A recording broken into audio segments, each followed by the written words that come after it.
Hello students, welcome to apnateacher.com. This is Murtaza Haider, your maths instructor for first year Sindh board. और अब हम जो है exercise 3.3 को मज़ीद आगे बढ़ाते हैं।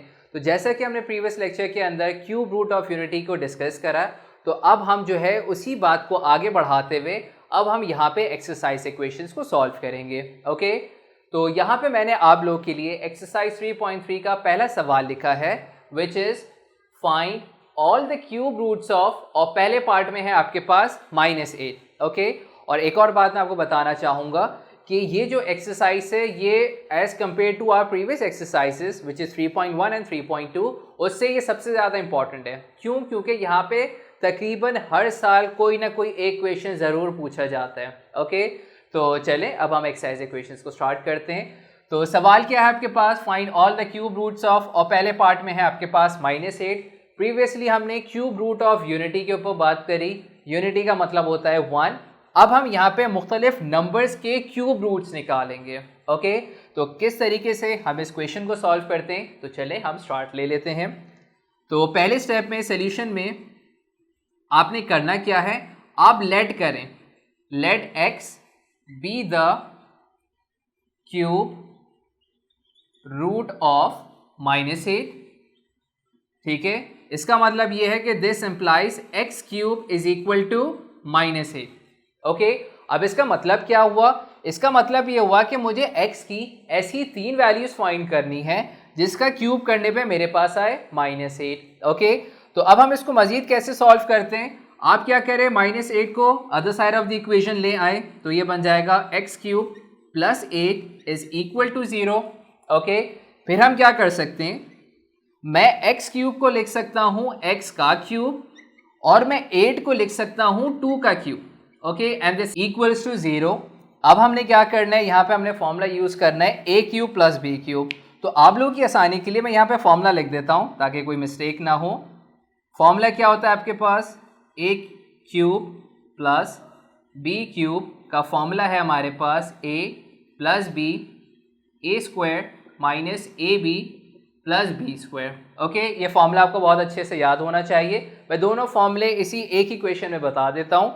अगर आपके पास यहाँ पे बीच में प्लस है तो आपके पास फॉर्मूला क्या बनता है, a cube plus B cube is equal to a plus B A square minus A B plus B square. Let say आप सपोज करें कि यहाँ पे आ गया आपके पास माइनस साइन, तो सिर्फ और सिर्फ फर्क क्या आता है, फर्क क्या आता है कि यहाँ पे आ जाता है माइनस साइन और यहाँ पे आ जाता है प्लस साइन।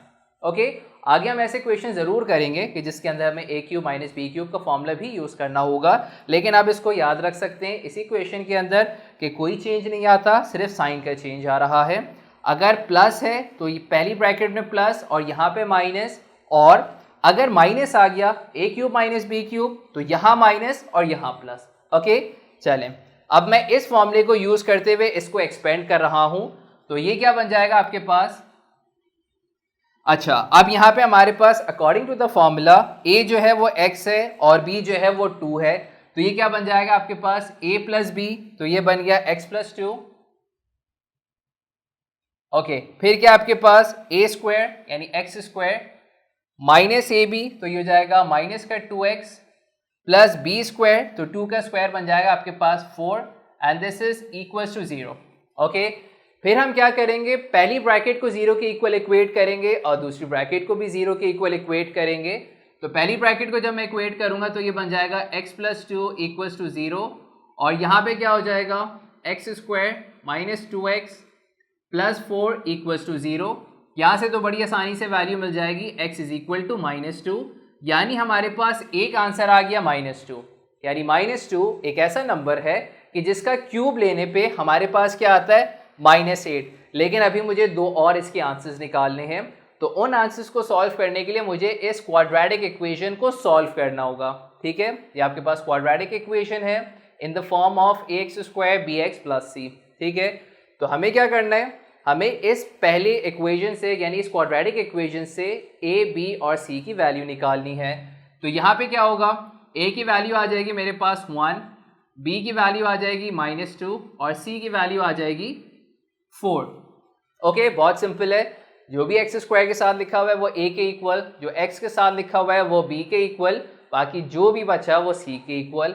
अब हम यहाँ पे क्वाड्रेटिक फॉर्मूला यूज़ करेंगे, तो अब यहाँ पे लिखेंगे बाय यूजिंग क्वाड्रेटिक फॉर्मूला।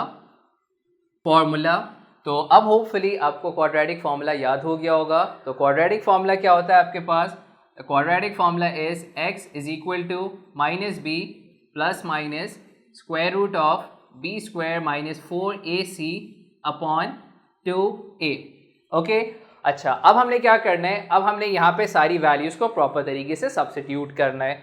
तो आपके पास यहाँ पे क्या आ जाएगा? माइनस फॉर्मूले का b क्या है आपके पास? -2, आप यहाँ पे लिख दें -2 plus minus as it is, फिर b की जगह आप दोबारा -2 पुट कर लें, लेकिन इस दफ़ा इसके ऊपर स्क्वायर लगा हुआ है, -4, a की जगह 1, b की जगह 4, a की जगह 1, b की जगह 4, और ये क्या हो जाएगा आपके पास? अपॉन 2, और a की जगह क्या आ जाएगा आपके पास? 1।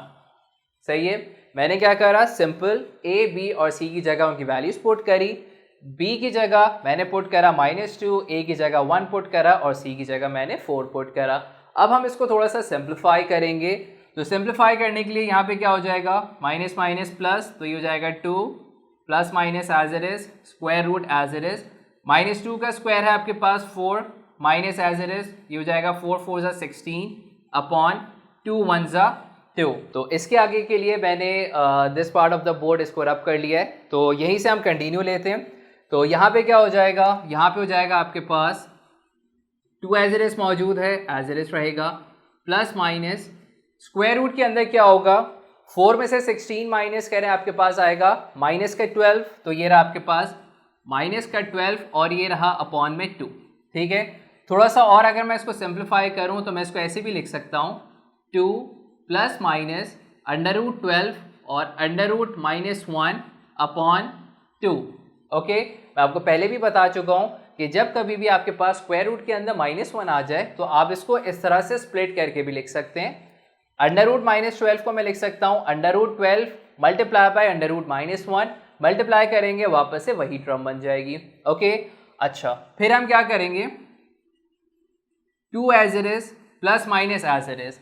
अच्छा, अब मुझे √12 यानी 12 को अंडर रूट से बाहर निकालना है। तो 12 आपके पास एक परफेक्ट स्क्वायर नंबर नहीं है, तो उसको बाहर निकालने के लिए, यानी स्क्वायर रूट से बाहर निकालने के लिए, साइन ऑफ रेडिकल से बाहर निकालने के लिए आपने इसका एलसीएम लेना होगा।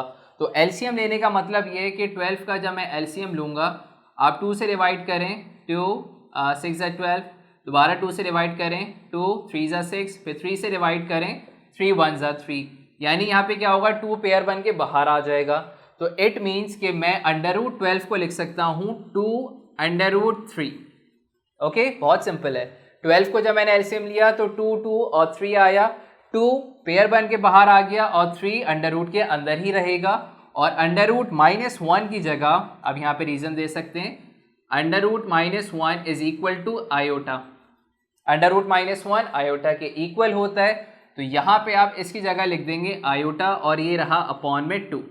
ओके, थोड़ा सा और सिंप्लीफाई करें, आप ऊपर में 2 कॉमन ले सकते हैं, आप 2 कॉमन ले लें, ब्रैकेट में क्या बचेगा आपके पास? 1 प्लस माइनस √3 आयोटा, और ये रहा अपॉन में 2, और इधर क्या कर सकते हैं आप? 2 से 2 को कैंसिल करें, इस 2 को आप इस 2 के साथ कैंसिल कर लें, तो आपके पास यहाँ पे 2 वैल्यूज आएंगी। एक वैल्यू आएगी आपके पास 1 प्लस √3 आयोटा, यानी एक वैल्यू आपने प्लस के साथ ले ली, और एक वैल्यू आप लेंगे 1 माइनस √3 आयोटा। तो इसका मतलब ये कि ये जो 2 वैल्यूज आई हैं, ये आपके पास x की वैल्यूज आई हैं, और ये एक और वैल्यू आई, तो टोटल नंबर ऑफ आंसर्स हमारे पास 3 आ गए। तो आप क्या करें? आप इसको मार्क कर सकते हैं सॉल्यूशन सेट में, आप तमाम आंसर्स को एक साथ जो है आप लिख दें। एक आंसर है आपके पास -2, एक आंसर आपके पास 1 प्लस √3 आयोटा, और एक आंसर है आपके पास 1 माइनस √3 आयोटा। तो इस तरीके से आप इसका आंसर फाइंड कर लेंगे।